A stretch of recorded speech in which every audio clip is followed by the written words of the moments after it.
Welcome back नाज़रीन। बात को वहीं से कंटिन्यू करते हैं और चलते हैं उस्मा कारदार साहिबा के पास और उनसे पूछते हैं कि ये वही असम्बली में इमरान है जो कि जहांगीर तरीन साहब के जहाज़ में बैठ के आए थे। तो अब अगर जहांगीर तरीन साहब जाते हैं तो जहाज़ के साथ ही जाएंगे? देखें, जो भी सियासत ज्वाइन करता है और जो भी अपना पैसा उसमें लगाता है वो उसका डिपेंड्स कि उसका क्या उनका मोटिव था, किस वजह से वो आए थे, क्यों उन्होंने इस तरह से किया। उस वक़्त तो उन्होंने हमें यही पता था कि वो एक कॉज़ के साथ खड़े हैं और उसमें सिर्फ उन्होंने नहीं, बहुत सारे लोगों ने पार्टी फंड में पैसा भी डाला था।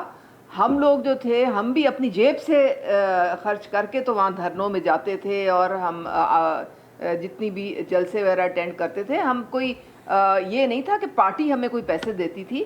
तो सिर्फ एक वो नहीं है जिन्होंने खर्चा किया या पैसे दिए। बहुत से लोगों ने, एक गरीब जिसने अपनी साइकिल बेच के जो धरने में आया, क्या पता उसकी वैल्यू ज़्यादा थी, जिसने बहुत हज़ारों करोड़ों भी स्पेंड किए। तो ये कोई पैमाना नहीं है। बहुत लोगों ने बहुत काविश की, बहुत सैक्रिफाइसेस दी और इस मूवमेंट में हिस्सा डाला, तब कहीं जाके पीटीआई जो है वो आज इस हुकूमत में है और प्राइम मिनिस्टर इमरान खान है। तो इसमें कोई एक बंदे की कोशिश या काविश या कोई जहाज का कोई इतना बड़ा रोल नहीं होता इसमें। नहीं, जहांगीर तरीन साहब का जहाज घूमता नजर आया, तभी जाके हुकूमत बनती नजर आई थी पाकिस्तान तहरीक इंसाफ। देखिए, मैं आपको मैं बड़ी एक इंटरेस्टिंग बात बताती हूँ। हम भी यही समझते थे कि जहाज में आ गए तो वो शामिल हो गए, लेकिन बात ये थी कि ठीक है, ये पार्टी ने उनको टास्क दिया था कि आप जाएं और जितने जो इंडिपेंडेंटली इलेक्ट होके आए, कई ऐसे लोग इंडिपेंडेंटली इलेक्ट होके आए जो इन्होंने पीटीआई का टिकट मांगा था, लेकिन पीटीआई ने उनको टिकट नहीं दिया, लेकिन वो इंडिपेंडेंटली जीत के आ गए। उन सारे लोगों को जमा करके, क्योंकि हुकूमत हम अकेले तो नहीं बना सकते थे ना हम पंजाब में बना सकते थे, ना हम सेंटर में बना सकते थे, हमारे पास इतने नंबर नहीं थे। तो हमें, जब तक हम अलायंसेस ना करते, इंडिपेंडेंस को अपने साथ ना मिलाते, तो हम हुकूमत नहीं बना सकते थे। और मैं आपको अभी यकीन से क्योंकि मैं खुद पंजाब असेंबली में हूँ, मैं आपको यकीन से कह सकती हूँ कि वो बहुत सारे लोग जो उन जहाज़ों में आए थे वो आज मिनिस्टर हैं।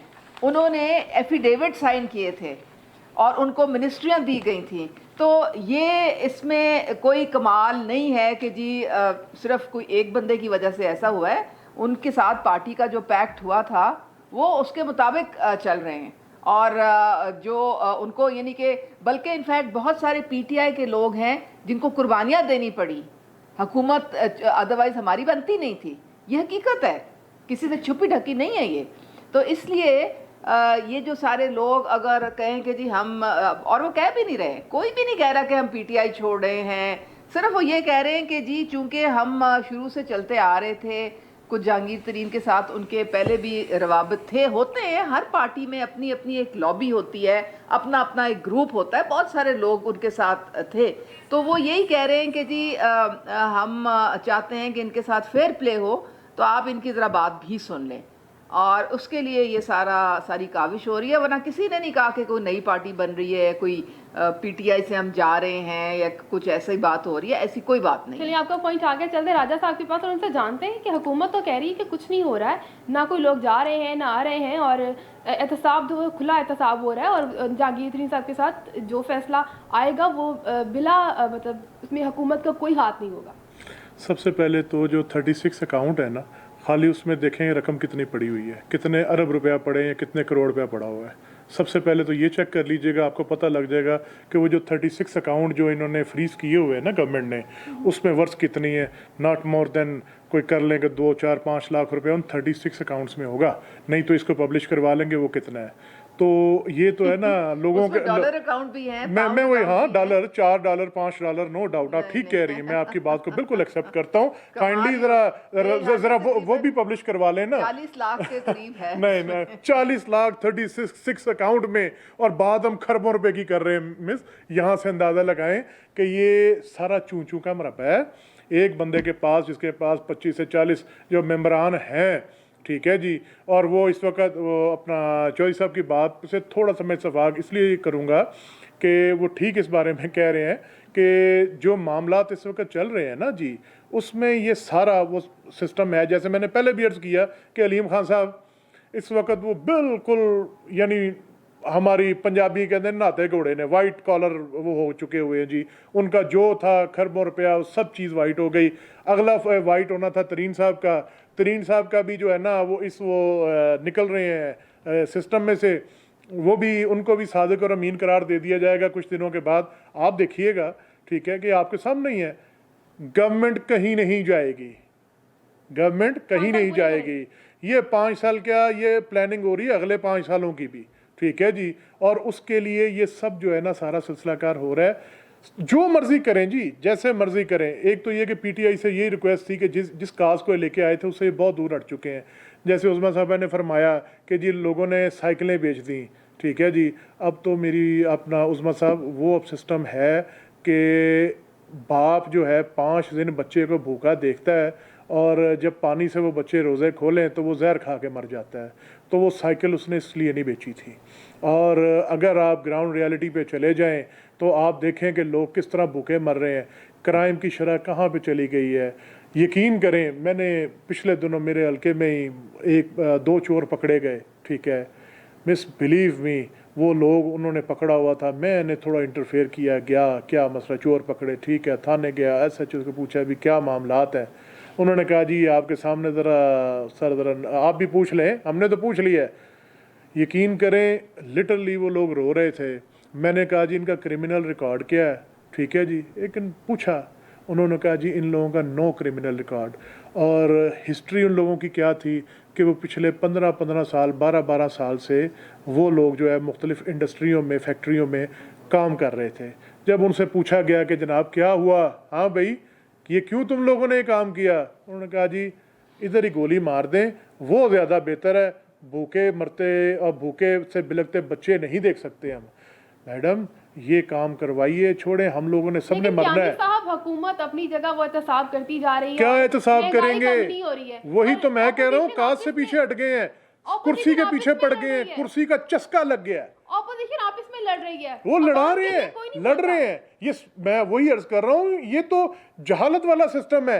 नून लीग को नजर आता था कि ये पीपल्स पार्टी पीटीआई सारा एक ही सिस्टम चल रहा है। वो तो जहालत वाला काम कर रहे थे, ऐसे उनको फ्रंट लाइन पे ले गए, उनको मौका मिल गया, उन्होंने 4 पैसे बना लिए। अब केसेस नहीं देख रहे, जरदारी साहब और फरियाल तालपुर के खत्म होते जा रहे हैं, हर चीज होती जा रही है, सब कुछ सेटल होगा, हर चीज सेटल होगी। उस्मा साहब सही फरमा रही हैं कि इनके पास नंबर्स नहीं है प्रॉपर, इन्होंने अलायंसेस के साथ जिंदा रहना है। अलायंसेस के साथ जिंदा रहने के लिए इनको वो सब कुछ करना पड़ेगा। जिस बंदे को बादशाही का, नौकरशाही का और चौधरी बनने का चस्का पड़ जाए ना जी, वो सब कुछ कर गुजरता है। मियाँ साहिबान के साथ भी यही हुआ, जब वो अपने कॉज से पीछे हटना शुरू हुए उनकी गर्दन शिकंजे में आ गई, ठीक है जी। अब ये भी उसी साइड पे जा रहे हैं जो ये नया पाकिस्तान का फार्मूला लेके आए थे। हम लोग साथ थे, हम लोगों ने नो डाउट चाहे अलग पार्टी से भी इलेक्शन लड़ा, बट हमें उम्मीद थी, होप थी कि जनाब ये बंदा जो है PM साहब, इमरान खान साहब जो है ये कुछ करेंगे। बट जब हमने पहले 2 महीनों में रिजल्ट देख लिया, यकीन करें हम लोग समझ गए कि क्या हो रहा है। अभी चौधरी साहब ने एक बात की, मैं उनकी बात को एक सेकंड करता जाऊं। मैं गुलाब देवी कसूर हॉस्पिटल का कोई तकरीबन 1-1.5 साल मैं एडमिनिस्ट्रेटर रहा हूँ जी, ठीक है जी। वहाँ पर कुछ भी था पिछली गवर्नमेंट्स में, उनको जनाब बड़े कम फंड मिलते थे।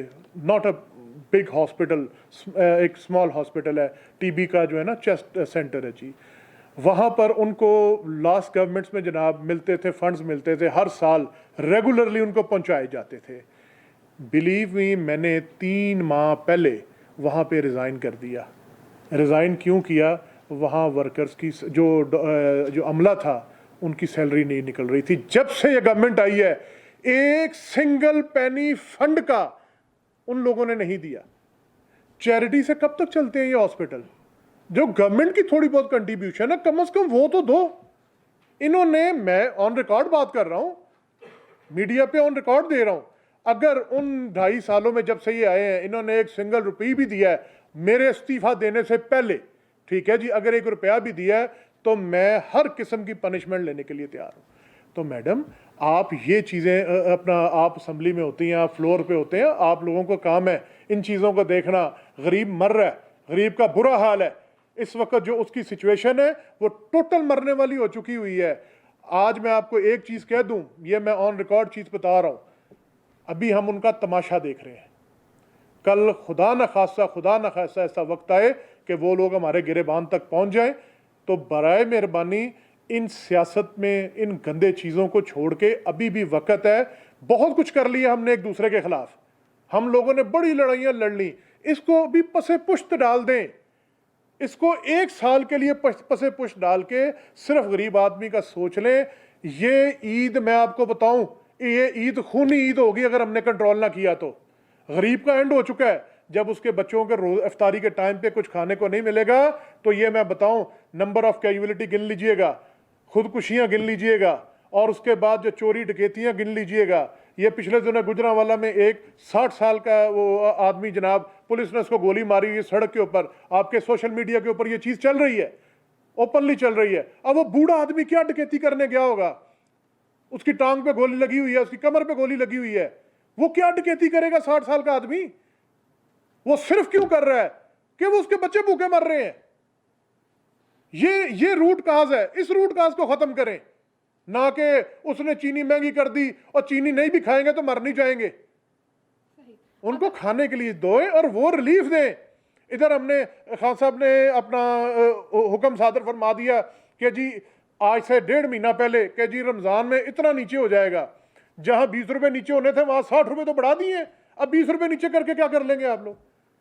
मत गरीब का तमाशा देखें, आम आदमी का तमाशा मत देखें। खुदा न खास्ता एक वक्त आएगा हमें ये भुगतना मुश्किल हो जाएगा। चलिए आपका पॉइंट आगे राजा साहब चलते हैं और हुकूमत का पॉइंट जानते हैं, लेकिन मैं बताती चलूँ कि शफीक साहब से रब्ता मुनक़ता हो चुका है, जैसे वापस रब्ता होता है उनका पॉइंट भी जानते हैं।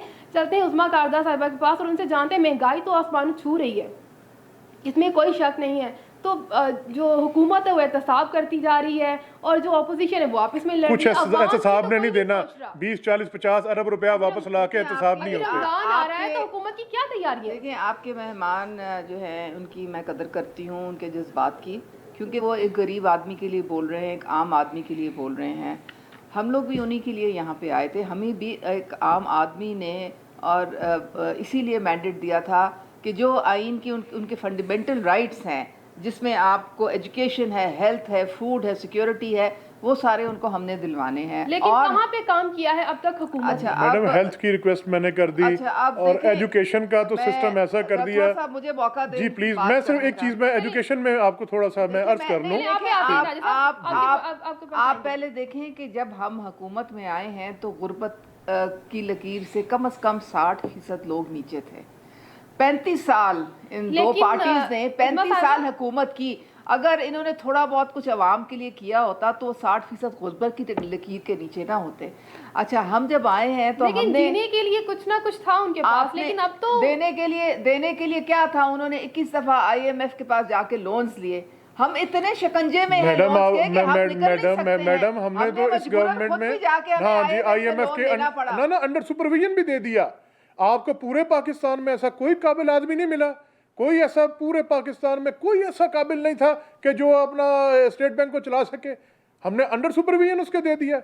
हम इतनी नालायक कौम है कि हम में से कोई एक नॉट अ सिंगल काबिल आदमी कि हम उसको जनाब खुद रन कर सकते, खुद चला सकते, IMF के मुताबिक, वर्ल्ड बैंक के मुताबिक चला सकते। बाकिर साहब जो है वो IMF के तो बंदे नहीं है ना मैडम, उन्हीं के ही है ना जी, उनके पे रोल पे रहे हैं और उन्हीं ने भेजा था उनको। नहीं पे रोल पे रहे हैं, ये अंडरस्टूड सी चीजें हैं, इसको डिनाई इसलिए नहीं कर सकते। अंडरस्टूड है बात ले लें, जी पीपल्स पार्टी में भी थे जी, बिल्कुल थे, फाइनेंस मिनिस्टर थे, तो हमारे में भी थे। तो ये जरूरी तो नहीं है ना कि तो 2 दफा ला के मैडम आपने भी निकाल दिया, तो 2 बंदों के ऊपर ना रहे। हमको पूरी कौम है, करोड़ों लोग हैं इस लोगों में। आप ये देखें कि हमारा जो करंट अकाउंट डिफिसिट है वो पिछले 4-5 महीने से अब सरप्लस में जा रहा है, वो ख़त्म हो चुका है। ठीक है, आहिस्ता आहिस्ता हमारा ये डॉलर जो है वो भी 169 से 354 पे आ गया है। रुपी जो है उसकी वैल्यू बढ़ रही है। इसका मतलब कोई इकोनॉमिक इंडिकेटर्स अच्छे हो रहे हैं तो ये मैडम इसका फायदा किसको जा रहा है?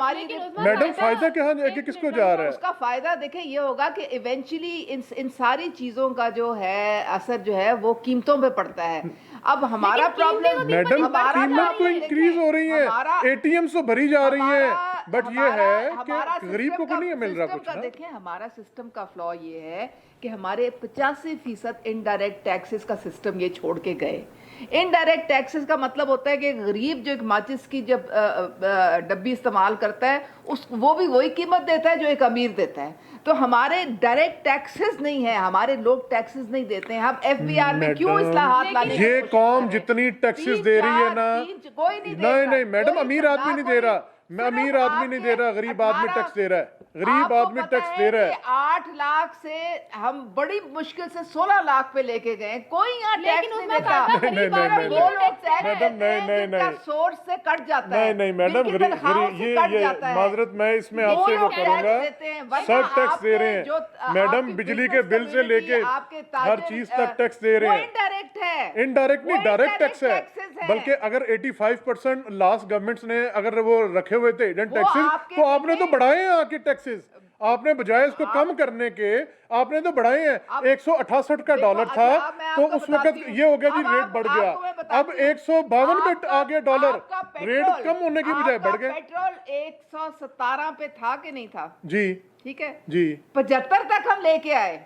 किसको जब- मिला मैडम, किसको मिला? किसको मिला क्या? अवाम को मिला। एक दिन कीमत कम होती है, अगले जब दिन कीमत बढ़ा दी जाती है। जब इंटरनेशनल 30% डाउन है, 30% डाउन हुई है लास्ट हमने डेज भी में, डाउन किया, कुछ नहीं किया, हमने भी डाउन कुछ नहीं किया। मैं आपको बता रही हूँ, मैडम 117 आपने से 75 83 पे पैसे लेके एक आए। दिन दिए, 72 पैसे एक दिन दिए, बढ़ता है 10 रुपए 5 रुपए। बढ़ता है तो थोड़ा देखिए, ये आपकी लेकिन सारी अम्मा साहिबा जिस दिन सारी कमी होती है ना, Calculations उस गलत दिन है आपकी, पेट्रोल आपको calculations बाहर गलत है। मिलता नहीं कौन- है। जिस दिन के 2 रुपए कम होते हैं ना, उस दिन पेट्रोल आपको बाहर मिलता नहीं है। आपका कौन सा माफिया कोई- के हाथों कोई मुल्क मुझे आप बता दें जो टैक्सेस के बगैर चलता हो। मैडम ले, सबसे लेना, इक्वली यही तो टैक्स लेना मुसीबत जी। है, यही हाँ तो एक काम मुसीबत करें है। मैडम, आप कहते हैं ना, देखिए आप चाइना वाला FPR काम कर लें मैडम, चाइना वाला में काम क्यों कर लें आपको 2-3 लोगों मैडम, को बदलना पड़ा? मैडम चाइना, एपीआर के रिफॉर्म्स बहुत नहीं, नहीं, मुश्किल थे। मैडम चाइना इदारा वाला काम तबाहशुदा करें, था। मैडम चाइना तबाह वाले हो काम रहे थे करें, ये चाइना इदारे, वाले फिर इन काम कर लें इदारों को ठीक करने में हमें टाइम कि अगर आपने करप्शन ही खत्म पहले करनी है ना, दुरुस्त हुई करप्ट बंदों को खत्म करना, चाइना वाला काम करें, 15 दिन में बंदा फांसी हो गया, बस ठीक है ठीक है ना। और यकीन करें, फर्ज करें 300-400 बंदा आपने ऐसे उड़ा दिया, फिर ये ज़हन में रख तो लें, बस फिर ठीक फिर है। आपकी बारी भी आ जानी है। फिर ठीक फिर है, मैडम बात ठीक ये है है, कि फिर जब आप- कोई और आ गया अब आप- तो 15 दिन में फैसले होने अब हैं आप कत्लो इस भारत गवर्नमेंट के आएगा, भी, फिर आप कत्लो भारत की एक तरफ मिनट जा रहे वाइंड हैं। अप 15 दिन करते हैं। में फिर आप लोगों के भी फैसले होने हैं। उस्मा साहिबा वाइंड अप करते हैं। ये बड़ी बड़ी बातें, इनसे जो गरीब आदमी उसको कोई लेना उसको देना relief नहीं है, कुछ नहीं है। उसको कुछ लेना देना नहीं है, उसको सीधे ताल्लुक है उसका आटा चीनी इतना हमारा रोटी एहसास किस कीमत में प्रोग्राम मिलेगी। कोविड में आप देखें, पूरे एहसास प्रोग्राम में घर घर में हमने इमदाद पहुंचाई है। अभी मजीद एक पैकेज जो है वो इमदाद का हम दे रहे हैं। इमदाद- तो अब हुकूमत को तो एहसास आप है, भीख ना एहसास दें है, मैडम, तो ये कर रहे हैं मैडम ना। भीख ना दें, रिलीफ दें, भीख ना दें। रोजगार भीख नहीं आप नहीं आवाम है। को। भीख ये ना जो आप दें। कह रहे हैं ना कि जी जी, अभी कोविड कुछ में लोग पूरी जो हैं, दुनिया की इकॉनमी कुछ बैठ लोगों गई। ने पूरी मुखैयर दुनिया की हजरात इकॉनमी ने कोविड बैठ में गई। हजारों लोग बेरोजगार हुए हैं। फातिमा एक मिनट हजारों जरा। बेरोजगार हुए हैं। यही तो मुखैयर मतलब हजरात सामने ने क्या किया, यानी खाने के लिए, और ये नहीं पूरे साल खाने के लिए उन लोगों ने अपना सिस्टम स्टार्ट किया हुआ था गरीबों के लिए, जगह जगह दस्तरखान, आपने वो बंद करवा दिए कब कि बंद जी करवाए? मैडम बंद हो गए। कौन से और बंद करवाए? ग्राउंड रियलिटी पे आए ना, हुकूमत का बयान मैं भी आपको बता देता हूँ, नहीं, ऐसी वो कोई पढ़े। बात नहीं। उन्होंने कहा जी कि जो भी देंगे आप हुकूमत को देंगे, हुकूमत आगे बताएगी कैसे डिस्ट्रीब्यूट करना है। वो आपने तो मुखैयर हजरात को भी कर दिया। अरे ऐसा हाल ही में नजर आया था, खान का डब्बे तकसीम कर रहे थे। ये गलत बयानी से काम ना मैं बिल्कुल फैक्ट में बात कर रहा हूँ। मेरी अगर बात- ये ऑनलाइन नहीं होगा आप कि मेरी गवर्नमेंट ने बात नहीं सुनिए। कहा होगा, नहीं। तो मैडम देखें, मैं भी ऑन रिकॉर्ड बात कर रहा हूँ आपको। चैरिटीज एक्ट को स्ट्रीमलाइन करना था हमें। फेटफ में सबसे बड़ा हमारे पे एक ये भी तनकीद थी कि आपकी जो डोनेशंस हैं वो किधर जाती हैं, आपको उनका पता ही नहीं कि वो टेररिज्म के लिए यूज होती हैं। मैडम वो फॉरेन वो डोनेशंस होती हैं जो पार्टीज को वहां मिलती के- हैं, नहीं, तो जो आप- ईदी को मिलती हैं, जो आपको सैलानी को देखिए, मिलती हैं, इसीलिए- ये वो लोग इसीलिए नहीं है। ऑनलाइन रजिस्ट्रेशन का सिलसिला शुरू किया गया है ताकि हुकूमत को पता हो कौन कितना पैसा है, कहां से आ रहा है, कहां जा रहा है। बस ये नहीं उन्होंने कहा कि हमें दें आप। मैडम ये गलत बयानी नहीं है, नहीं नहीं आपने मैडम, करा। ये गलत चीज बयानी है, ये ऑन रिकॉर्ड चीज है। अभी रमजान में पता लग जाएगा आपको। अब पीडीएमए में मेरा अपना जाती तजर्बा मैं बताती जी। हूँ। जब ये कोविड आया जी। है तो पीडीएमए में ये हो रहा था कि वो हुकूमत जो है वो भी राशन दे रही थी और मुखैर हजरात जो थे वो उन्हीं लोगों को दोबारा दे रहे सही कह थे, रही कुछ हैं। लोगों को डबल मिल रहे थे, कुछ को कुछ भी नहीं मिल रहा था। तो इसलिए हुकूमत ने कहा था कि जो भी चैरिटीज हैं, आप जो भी लोगों की मदद इमदाद करते हैं, हुकूमत को प्लीज इत्तला दें पहले, ठीक ताकि है। डबलिंग ना हो, ताकि अगर आपने एक जगह दे दिया है तो हुकूमत दूसरी जगह डाइवर्ट कर देगी, बिल्कुल ताकि ठीक है। सारों को मिल जाए। अभी किसी ने अपने आप को रजिस्टर्ड करवाया? होगा तो फिर मैडम तब की किसी बात ने है ना। रजिस्ट्रेशन करवाई? नहीं करवाई है बहुत। मैडम सबने कराई नहीं थी। नहीं मैडम, लोगों ने बहुत देना लोगों छोड़ ने दिया। कराई थी। नहीं, मैडम लोगों ने देना छोड़ दिया। नहीं, उन्होंने नहीं, कहा नहीं, एक तो गरीब को दें, एक तो गरीब को दें और ऊपर से अकाउंटेबिलिटी भी लें। लोगों ने देना छोड़ दिया। आपका जो दिल करता है आप नहीं, बोलते मैडम, जाते हैं, मैडम, किसी ने कुछ नहीं। वो अल्लाह ट्रस्ट पे मैं भी जाके वहाँ पे बैठ के दस्तरखान पे उनके, मैं इतने वहाँ पे हजारों लोग उनके दस्तरखान से खाना खा रहे, मैं समझ नहीं आती आप क्यों इस तरह की बात। नहीं मैडम, आप रियलिटी पे जाया करें। जो अच्छा काम कर रहे हैं वो उसी तरह कर रहे हैं को वाइंड अप करते हैं। और हुकूमत उनको सपोर्ट मेरा करती आखिरी है, सवाल ऐसी का कोई जवाब बात दे नहीं दें है। कि रमजान के लिए क्या तैयारियां हैं हुकूमत की, क्या देखते हैं कि महंगाई में कुछ रमजान कमी में आएगी? देखें, एक तो नंबर 1 7.5 अरब का package prime minister Imran Khan ने अनाउंस किया है। हमारे यूटिलिटी स्टोर्स में 17 ऐसे खुर्दोनोश की चीज़ें हैं जो कि चीनी 68 पे मिलेगी, आटा आपको 820 पे मिलेगा, दालों में भी कीमत कम की है, घी में भी कम की है। रमज़ान बाज़ार लग रहे हैं, उनकी तैयारी मुकम्मल हो गई है और वो ईद से एक हफ्ता पहले वो ईद बाज़ार में कन्वर्ट हो जाएंगे। फिर 3-4 अरब का पैकेज सिर्फ पंजाब के लिए चीफ मिनिस्टर बुज़दार ने अनाउंस किया है। और बड़ी सख्ती, वो जो प्राइस कंट्रोल मजिस्ट्रेट्स जो हैं और जो डिस्ट्रिक्ट एडमिनिस्ट्रेशन है, उनको बड़ी सख्त इंस्ट्रक्शंस हैं। लोगों को कंप्लेंट सेल्स में कहा है कि जी अगर आपसे कोई ओवर चार्ज करता है तो आप फ़ौरन वहाँ पे मुतला करें, क्योंकि ये कौम ने इकट्ठे मिल के हुकूमत के साथ ही ये महंगाई जो है इसको आप कंट्रोल कर सकते हैं, अकेले हुकूमत नहीं कर सकती है। तो आपको भी साथ देना पड़ेगा, आपको भी बताना एक पड़ेगा। सवाल और ऐड करती जाऊं कि लास्ट लॉकडाउन जब हुआ था तो हजारों लोग बेरोजगार हुए, तब से लेके अब तक बहुत सारे लोग बेरोजगार हैं। अगर अगला लॉकडाउन फिर से लगता है तो फिर और लोग बेरोजगार हो जाएंगे, तो लोगों को रोजगार देने के लिए क्या सोचा हुकूमत? वही वो कह रही हूँ ना कि अब एक और बहुत बड़ा पैकेज जो है वो एहसास में अनाउंस हो रहा है कि जो मुश्किल वक्त है वो हमारा निकल जाए। फिर उसके बाद अभी आपने देखा है कि ये नए पाकिस्तान की हाउसिंग स्कीम्स हर जगह इनका इजरा हो रहा है, वहाँ पे बहुत सारे लोगों को नौकरियाँ भी मिलेंगी, जॉब्स, ये जितने आपके तकरीबन 40 इंडस्ट्रीज हैं वहाँ पे उनको इंगेज किया जाएगा। टेक्सटाइल मिले फुल कैपेसिटी पे हमारी इस वक्त चल रही हैं फैसलाबाद में, जो कि जहाँ पे 100% बंद हो चुकी थी इनके पिछले एतवार में, लेकिन अल्हम्दुलिल्लाह हमें ऑर्डर्स डाइवर्ट होके आए हैं इंडिया से और बांग्लादेश से, क्योंकि हमने जो मईशत का पहिया था उसको बंद नहीं होने दिया, हम कंप्लीट लॉकडाउन की तरफ नहीं गए। इसलिए वहाँ पे अब फैसलाबाद में जाएं तो आपको मजदूर भी नहीं कोई मिलता है, सारे जो है इस वक्त एंगेज्ड हैं और सब जो है उनको आहिस्ता आहिस्ता इंशाल्लाह अब ये जिस तरह आपका पॉइंट आ गया, मेरा बहुत एक 30 सेकंड्स लूंगा, 30 सेकंड्स लूंगा आपसे। उसमें ये है अभी जो नई जो हमारी स्कीम लॉन्च की है पीएम साहब ने, ठीक है, अब उसका थोड़ा क्राइटेरिया भी सुन लें कि बैंक ऑफ पंजाब में 500 रुपये का फॉर्म मिल रहा है, ठीक है, वो सब लोग उधर जमा लेंगे, बाय करेंगे और जमा कराएंगे। इस वक्त तक करोड़ों फॉर्म्स जो हैं वो इस वक्त तक यानी बैंक ऑफ पंजाब से जो है वो बिक चुके हैं। करोड़ों फॉर्म जो जी जी जी सबको घर मिलने वाले हैं। मैं वही तो अर्ज कर रहा हूँ, घर कितने हैं? 4000 फ्लैट्स, तो ये तो एक ठीक है, मल्टीप्लाई करें, मल्टीप्लाई करें मैडम, मल्टीप्लाई तो करें, फिर जब नया लॉन्च करेंगे उसके नए फॉर्म आप बेचेंगे, आप फॉर्म बेचेंगे तो ये देखें, यहाँ से अंदाजा लगाएं चंद जेबों में पैसे। अगर नहीं होगी, अगर नहीं होगी तो मैं जो पेनल्टी है, जो सजा भुगतने को तैयार हूं, 500 रुपए का फॉर्म मिल रहा है, बैंक ऑफ पंजाब में मिल रहा है, 4000 घर अनाउंस हुआ है और अब देख ले कितने करोड़ फॉर्म बिक गया। इस बात में सदाकत है क्योंकि हमारे घर में जो काम करती है ना वो भी एक फॉर्म लाई थी, कह रही थी कि मैंने ये फिल किया है और इसके कुछ चार्जेस हुए हैं और ये मुझे रसीद अभी शुरू हुआ है, ये शुरू हुआ है, अभी और 4000 के ऊपर खरबों रुपया बनाया जाएगा। मैडम यही मेरी अर्ज है कि ये चीज़ जो है, ये सोच जो है ना पैसा बनाने वाली, ये उस कौम की होती है जिसने दौड़ जाना होता है, ठीक है जी, जो तबाह बर्बाद होने वाली नेशंस के लिए इस तरह के फार्मूलेज आते हैं। वो फार्म्स अगर होते ना तो फ्री आप लोग देते, ये ना करते 500 का फार्म लेके 4000 घर अनाउंस करके और जनाब अरबों रुपए का जो है वो रेवेन्यू जनरेट कर लिया। 4000 घरों में तो उतने पैसे नहीं लगने जो आपने उनसे 20 साल में फिर किस्तें भी वसूल करनी है। तो इन शॉर्ट के जो है ना कौम का कुछ सोच आपको लें। हर चीज में कोई ना कोई नेगेटिव नहीं, अगर नहीं है तो मुझे नजर आ बताइए। जाता है। अगर मैं कहीं पे भी नेगेटिव रॉन्ग हूं, आप मुझे बताइए ये चीज राइट है कि रॉन्ग है, आप मुझे खुद बता दें। बॉटम साहिबा, लाइन ये point तो है बॉटम कि लाइन इतने देखें, लोग जो बॉटम फॉर्म ले रहे लाइन हैं सबको घर मिलेगा। फातिमा, बॉटम लाइन ये है कि हमने आगे भी आवाम की अदालत में जाना है। अगले इलेक्शन में अगर हम डिलीवर हमने ना किया इन 5 सालों में, तो अगले इलेक्शन में हमें फिर कोई वोट भी नहीं देगा। ये नहीं, 2 नहीं, साल नहीं, कौम सवाल के ये लिए इसका था- मतलब मजीद उसमें सख्त साहब, है। सवाल ये था कि जो लाखों लोग वो ले रहे हैं, जो फॉर्म फिल कर रहे हैं, फी पे कर रहे हैं, उन सबको घर मिलेगा जी, या 4 कोई बार कर कुछ रखा हुआ है, कोई क्राइटेरिया है कि मुझे उसको नहीं घर No मालूम मिलेगा? criteria, no, nothing. ये तो अब आपके मुंह से Nothing, सुन रही हूँ कि nothing. इस तरह से, लेकिन उनको देखो इतने ज्यादा फॉर्म देने नहीं चाहिए, हाँ, उनको ठीक लिमिटेड है। फॉर्म देने बहुत चाहिए, ज्यादा जी, अनलेस के कोई वो लॉटरी का सिस्टम निकाले, उसकी- लेकिन वो भी दिहाड़ीदार नहीं है। बंदा बात सही वो नहीं फी पे करके वो फॉर्म खरीद रहा है। तो प्रोग्राम का वक्त तो खत्म होता है। बहुत शुक्रिया उस्मा कारदार साहिबा आपका तशरीफ लाने के लिए। राजा वाकिफ कियानी का भी बहुत शुक्रिया, और हमारे साथ प्रोग्राम में थे मोहम्मद शफीक PMLN से, उनका भी बहुत शुक्रिया शामिल होने के लिए। प्रोग्राम का वक्त खत्म होता है। फातिमा राना को इजाज़त दीजिए। अल्लाह निगहबान।